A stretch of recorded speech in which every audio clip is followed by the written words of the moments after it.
Hello, everyone, and welcome to a special episode of Real History. I am your host, Jared Frederick, and on this episode, we are going to be doing something a little bit different, something that is timely to current events as they are happening in real time. This episode will be a little bit more dated than perhaps some of our other episodes, and it's a little bit more unconventional in comparison as well. A lot of you have been asking when we are going to examine our first documentary in our analysis on this channel. And we thought that given the current circumstances in Ukraine, with so many people asking questions about this country, its political background, and some of its more recent history, we thought that now would be the perfect time to take a look at the Netflix documentary, which is entitled Winter on Fire. This is a film that came out just a few years ago, and it examines the Euromaidan crisis, which unfolded in Ukraine in late 2013 and early 2014. The country of Ukraine is steeped in rich history, although sometimes violent and troubled history. In 1922, it was one of the first countries to join the coalition of the newly formed Soviet Union, and it's not a coincidence that this year marks the 100th anniversary of that. In the following decade, beginning around 1932, it suffered from widespread famine that perhaps claimed as many as 10 million people, much a result of Soviet and communist dysfunction and purposeful political vengeance that was inflicted upon the Ukrainian people. And then, of course, hundreds of thousands more of its citizens perish during the Second World War. Over several hundreds of years, Ukraine has been very much so a contested borderland, whether it be with Nazi Germany in the 1930s and the 1940s, or more recently in regard to the Russian Federation. And this film, I think, is a perfect summation of some of the more contemporary struggles that country has endured. And as its director has been saying in recent interviews, now's the perfect time to revisit this documentary and shed some light on these very important issues. My producer, Andy, is on a well-deserved vacation at the moment, but I thought I would take the opportunity to film this segment in a slightly different venue here in my home office, and so perhaps it will not be the thorough standard quality that Andy is able to do, but I'm hoping nonetheless that I'll be able to offer some interesting commentary. This is in fact the first time I will be watching this documentary. It is long overdue. I should have watched it several years ago when it came out, but I truly just felt compelled to watch it right now, and I'm so glad that you can join me with that. So, with all of that said, let's go ahead and take a look at Netflix, Winter on Fire. Покрові, так що ти мене хочеш здивувати зараз чимось? Ти думав, що це так просто. Прийдемо на Майдан, постоїмо просто і все, і поїдемо назад. These opening scenes are certainly reminiscent of what we've seen in more recent days on television. Very much this block-to-block tactical sort of action.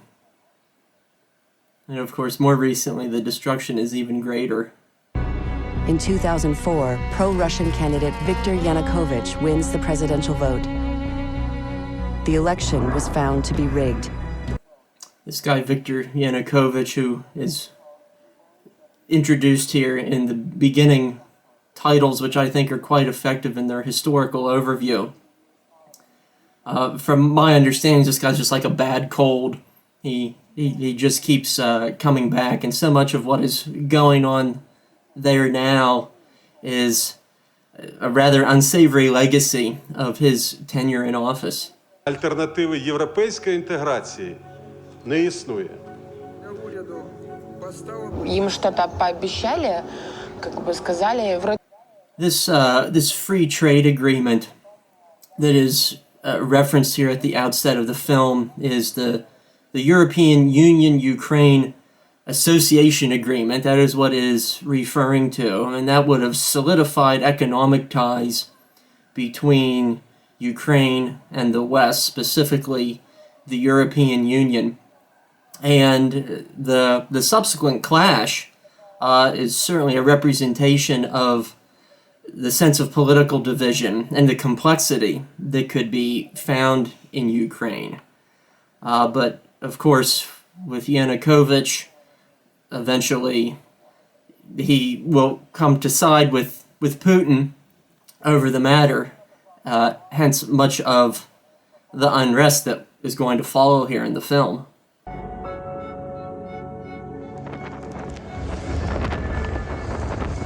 Начиналось все вот здесь, возле ста. Already I get a sense that the film is going to bypass a lot of big picture political commentary. I don't get the sense that we're going to see any, talking heads in, lit studio environments, giving us broader context. I very much get a sense that this is going to be a documentary that gives us a boots on the ground perspective throughout. And man, it's going to be quite the tumult, I suspect.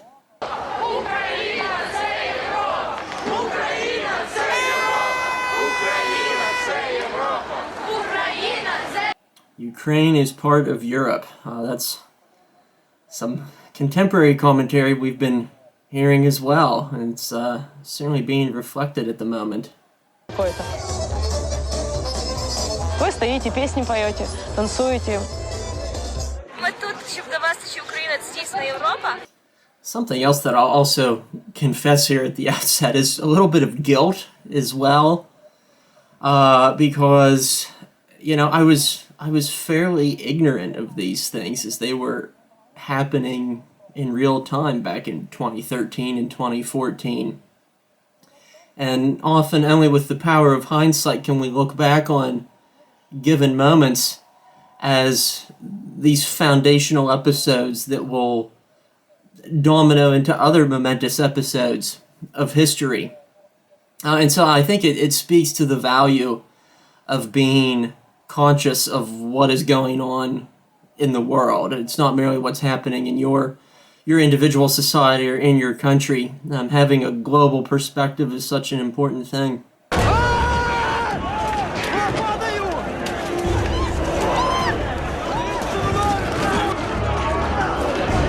This is just horrifying yet incredible footage. And it's my understanding that the director of this documentary had a very good sense of what was going on the ground level and dispatched a crew of cameramen to capture this footage. And it's just such a compelling historical document as a primary source, if you will. But, my God. Девочки были, там были дети. Девчонку лет 18 просто кинули и начали бить. Они били в спину, люди отходили. Why are they doing this to these people? Той, який ви знаєте з уродом, діє на 100%. Там таке бидло, що я розумію, чому наш гарант на місці президента знаходиться. As history shows us, when entities try to stifle free speech with violence, there will always be pushback. Это было первый раз, когда власть откровенно и брутально показала, что она против мирной акции. So much of this takes place within the Maidan, which is also known as Independent Square in Kyiv. And, things like this were not without historical precedent to some extent. I know right around the time that Ukraine broke away from the Soviet Union, there were widespread college student protests that erupted here. Students who were demanding that old Soviet leftovers give up their various seats of power within the government. And then more recently, in 2004, it was one of the venues for the public demonstrations mentioned at the outset of the film, I believe, the Orange Revolution. And so perhaps a lot like the National Mall in Washington, D.C. This is a recurring venue where Ukrainians come to gather in their desires for freedom of speech and express their political desires. And certainly it's quite the backdrop at that.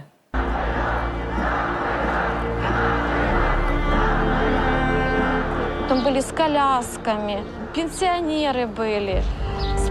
This idea of the March of the Millions, it was triggered by these initial waves of violence, and I think there's something very comparable here to aspects of the civil rights movement in the 1960s here in the United States, because so often law enforcement wishing to maintain the status quo would overreach. They would hurt people. They would sometimes kill people. And their actions often had the opposite effect. When people are hurt, and when they're hurt in such a public way, that only garners bigger crowds and can often form bigger protests. And so this is a recurring element in the art of protest that we see both here in the United States and overseas to a large extent. Потому что они за девочек хотят отомстить.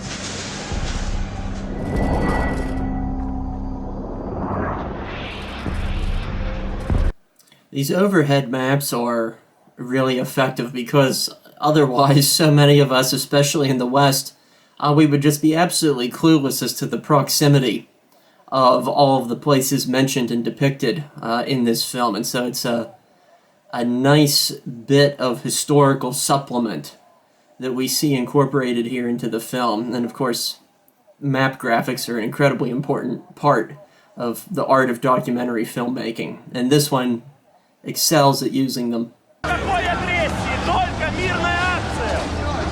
Тут зібралися прекрасні люди, які хочуть змін державі. Ну будьте реалістами, нас мало. Only peaceful protest, they call. We'll see how that pans out.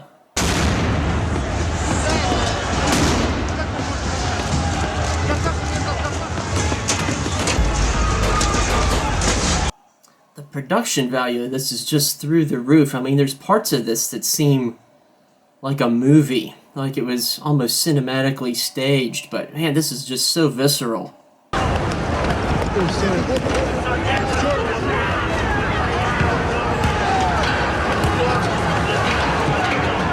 What assholes. Hitting on a guy while he's down.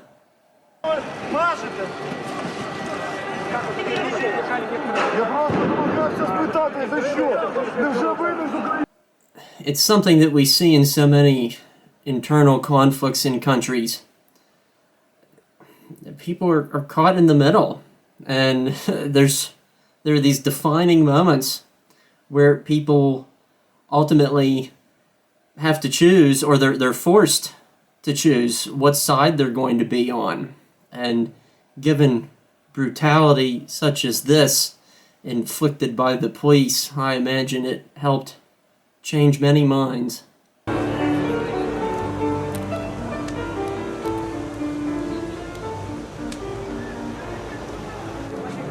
As you're watching all of this transpire, you can't help but wonder what was going through Yanukovych's mind. Did he think that this was going to work? Sending in brute force, it surely was only going to inflame the situation.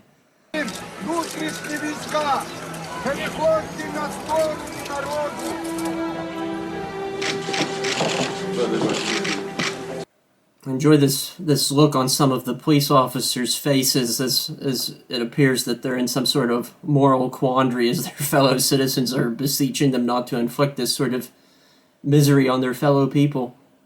Рахунок так раз, і отако йти давити, і ти просто відчуваєш, як тебе наче здавлює, і люди тільки вже починають відпускати руки. For as aggressive as their tactics are, I think one element of this, I think it would have been interesting to hear from one or two of these police officers, or one of these governmental commanders on the ground, what was going through their mind? Was there some sort of rationalization from their point of view for doing all of this, or were they just carrying out orders? I think it would be interesting to hear some perspective from the other side of the aisle, so to speak. Бив у набат. У 1240 році, коли на Київ почали нападати монголо-татари. Wow. These bells ringing, as the one man in the monastery said here, evoking that theme of the Mongol Tartars invading the city in 1240.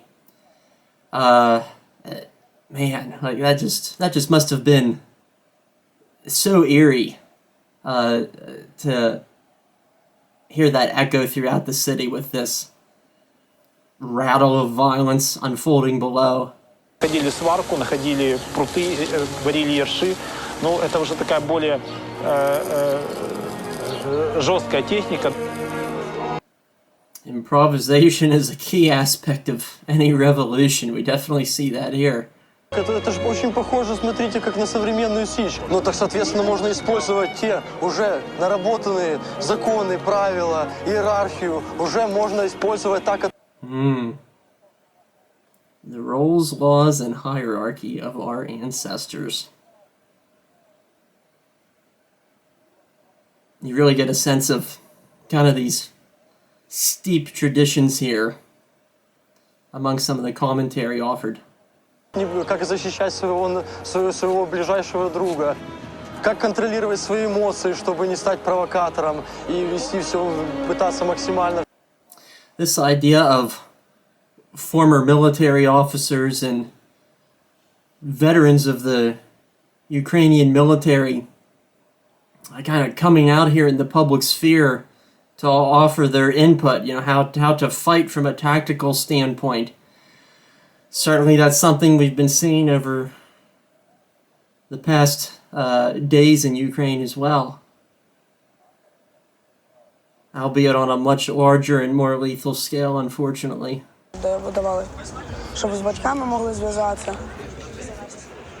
Президент Янукович підписав контракт з Росією, тим самим ще... Man, 12-year-old kids doing their part. Ну, хочу написать. Да? Да, потому что где вы видели меня? Я каждый день вас вижу. Я хожу и... Я общалась с Сережей Негаяном, я писала о нем историю.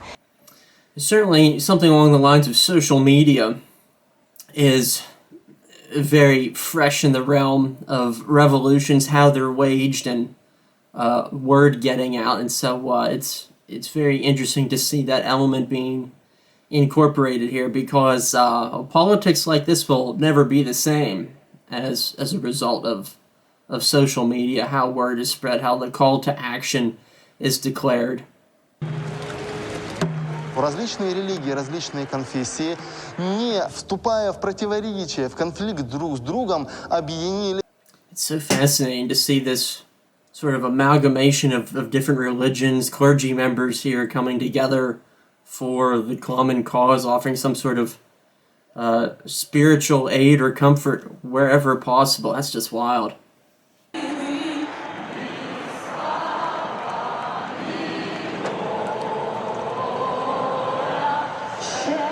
That's something. Looks like a concert. Too bad the circumstances weren't as joyous. And indeed, Independent Square, it had been used for many celebratory occasions, holiday festivals, music, art festivals.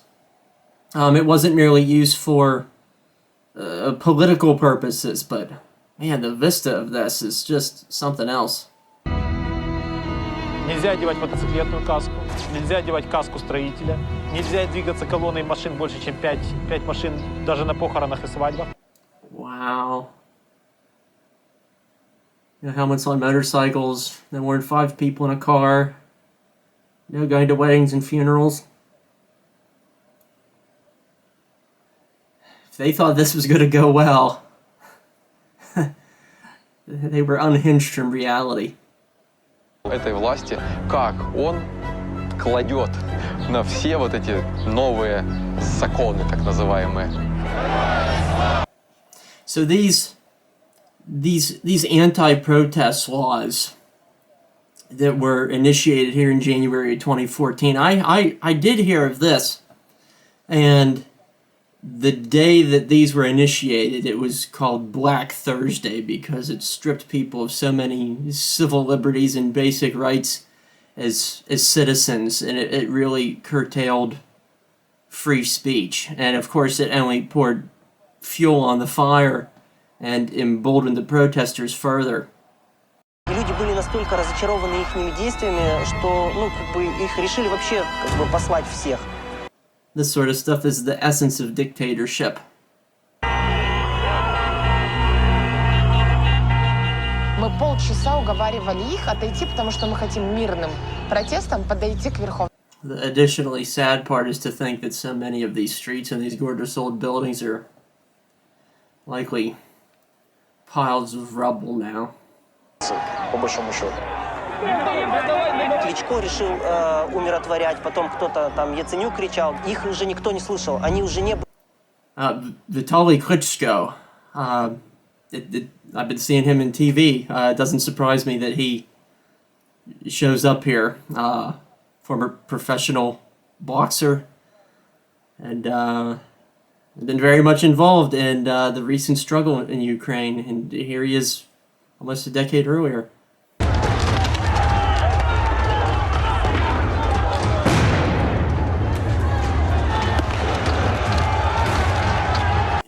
One of the most horrific things here is just this overpowering cacophony of sound. I mean, it sounds like a legitimate war movie, a fictional war movie that we would otherwise watch here on our channel, but like this is just, thunderous and overwhelming. Wow.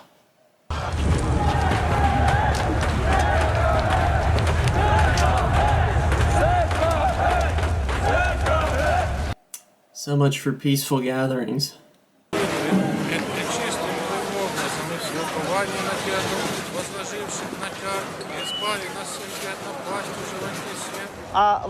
If people were to see, clergy, out here in kind of the middle of no man's land like we see here in these embattled streetscapes, if we were to see that in a typical movie, audiences would be like, come on, what a bunch of theatrical absurdity. But here it is, plain as day. Sometimes truth is wilder than fiction.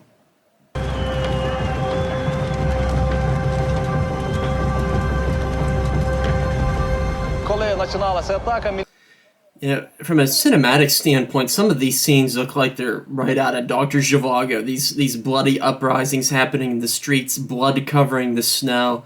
It's the stuff of nightmares.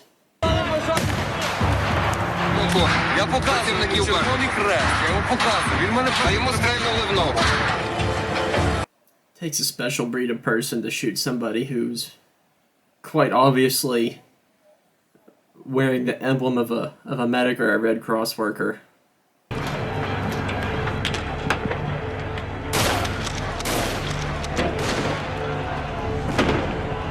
Дуже було страшно. One can only imagine the horrid effectiveness of live shotgun shells in big crowds like that. Светло, у него вся жизнь была впереди, и как вообще могло произойти, что он погиб?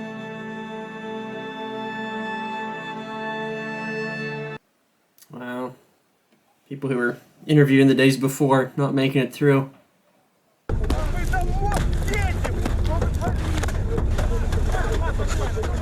Сначала они разбили машины полностью, вытащили. Amidst a lot of these protests, I recall that along the way that there was a pretty large statue of Vladimir Lenin that was torn down from one of its perches in the public parks. And I'm actually surprised that that's not in here. I believe that was in December of 2013, and that was part of this this widespread purge of doing away with communist iconography and statues. in Ukraine. And so, yeah, I'm surprised that's not in here, because that's something I recall seeing on the news, and certainly it spoke to this moment of transition that was afoot. And in an ironic sort of way, it ties in with ongoing conversations about the removal of Confederate monuments in public places here in the United States.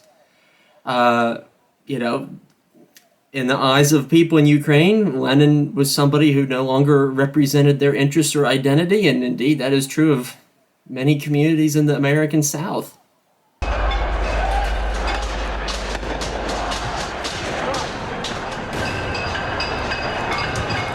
Вони ж як присягу давали, що будуть служити українському народу, а вони служать не тим людям. Вони служать поганим. The commentary of this 12-year-old kid is just something to behold. He's very eloquent in expressing his perspectives, both politically and from his boots on the ground perspective. And revolutions are often waged by young people, and there's no exception here. Ми були на місці, а ми прийшли до них у гості і безоружні. Нам прийшлося опять виступати на Майдан. By the time we get to mid-February here, you really get a sense of the seesaw aspect of this street combat as it sways to and fro. Мост все было занято ими. И у них отличный обстрел, сектор обстрела просто идеальный. But this showdown at the October Palace, you see one of the tenets of tactical warfare playing out here. Whoever has the high ground will have the upper edge, and in this case, the Berkut have weapons with live ammunition on top of that too, firing into a crowd that has no weaponry of that sort of style.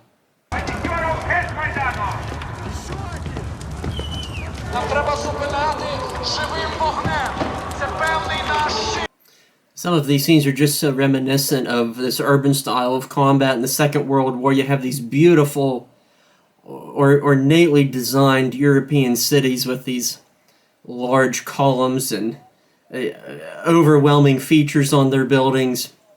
And that's juxtaposed by these huge bonfires and these piles of smoking debris and rubble. It's something that's deeply unsettling regardless of what time period in which it takes place.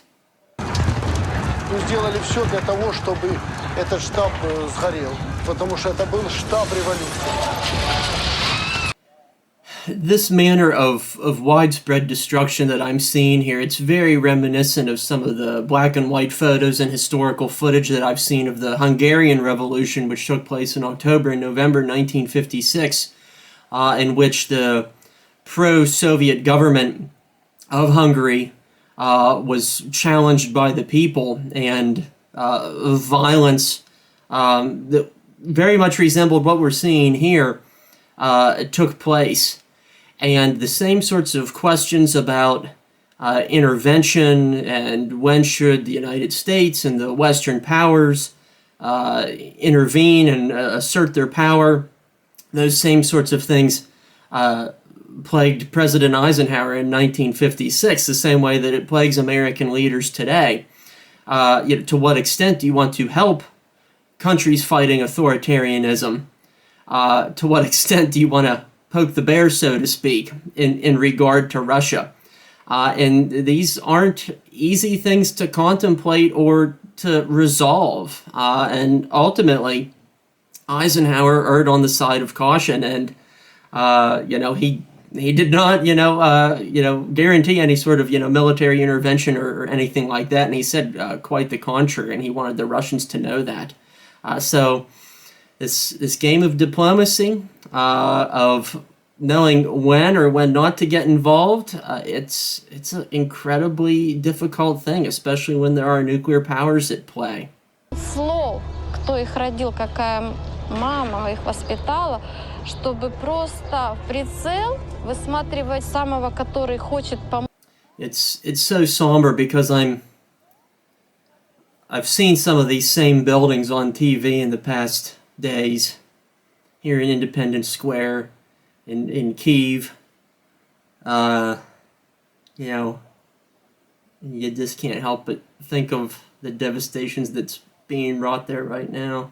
Детей здесь просто идти на пули и гибнуть, понимая, что они могут умереть и не вернуться, но... What a contrast from what we saw an hour ago in the film. You know, early on in December, you know, it almost had this holiday mood to it, people dancing and singing. And now it's this urban wasteland that is just covered with garbage, corpses, barricades, burned out buildings. Man.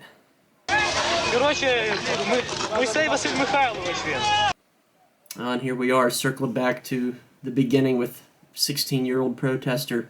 А знаете, что было еще очень сложно? Принимать решение назначить кого-то умершим. That was profound. Пересаживаешься к другому. Вот это вот право назначить кого-то умершим, вот это, наверное, самое сложное из всего. This idea of doctors and nurses being unable to save people, you know, it's a universal theme among medical workers in wartime. You know, I've read similar accounts from the Battle of Gettysburg, the Battle for Normandy, and, you know, it just seems that there's never enough doctors to take care for everybody who needs their assistance. And that's just the harsh reality of what combat is.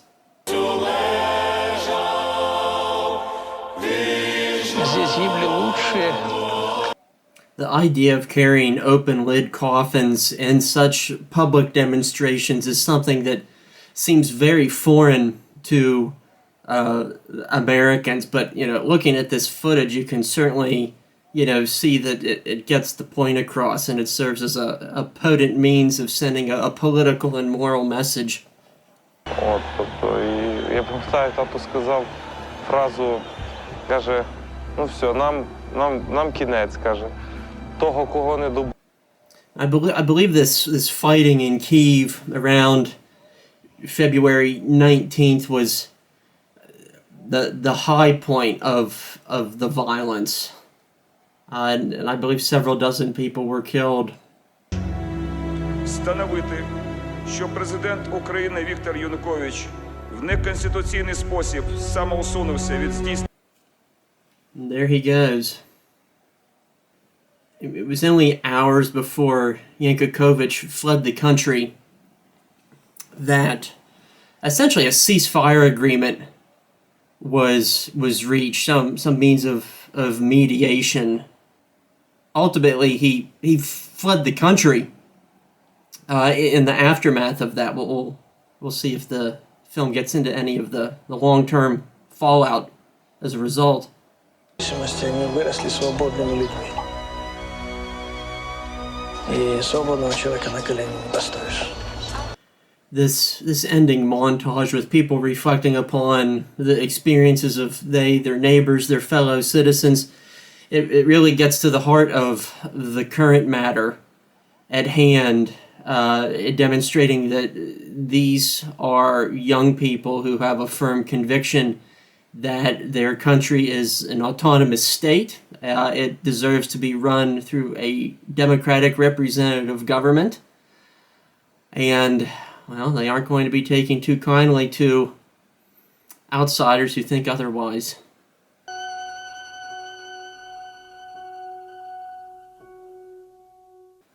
Wow, 65 people still missing.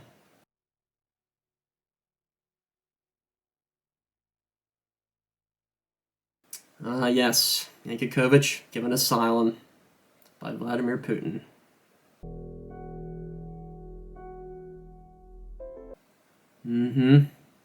Yep, just a few short months later, after the Olympic Games were done in Russia in 2014.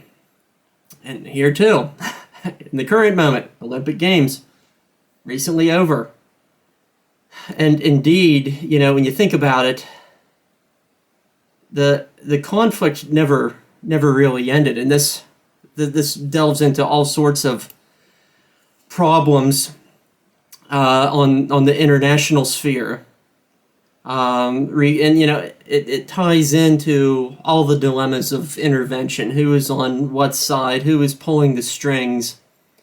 Those sorts of questions and issues never subsided after this uprising in 2013 and 2014. And it leads to this domino effect of where we find ourselves now. This film, in some ways, you know, it's prefaced by the Russian invasion of Georgia in 2008. This event here happens in the Ukraine. Shortly after the setting of this documentary, Crimea is conquered and it is annexed. And that leads us to, in turn, this slippery slope where we find ourselves now, where Vladimir Putin, for all intents and purposes, is trying to revise the outcome of the Cold War. And the implications could not be more dire from a historical perspective.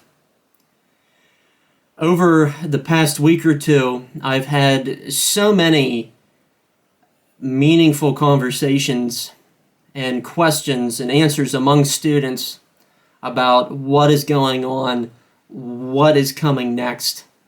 And needless to say, it's deeply disturbing to acknowledge the fact that we are amidst what is probably the largest and deadliest war in Europe since 1945.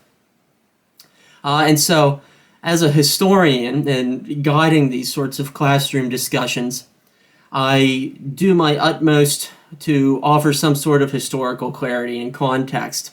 But not always do historians have their crystal ball that they're able to unveil and look into the future. And as of the time that we are filming this, the future of Ukraine and its people is yet uncertain.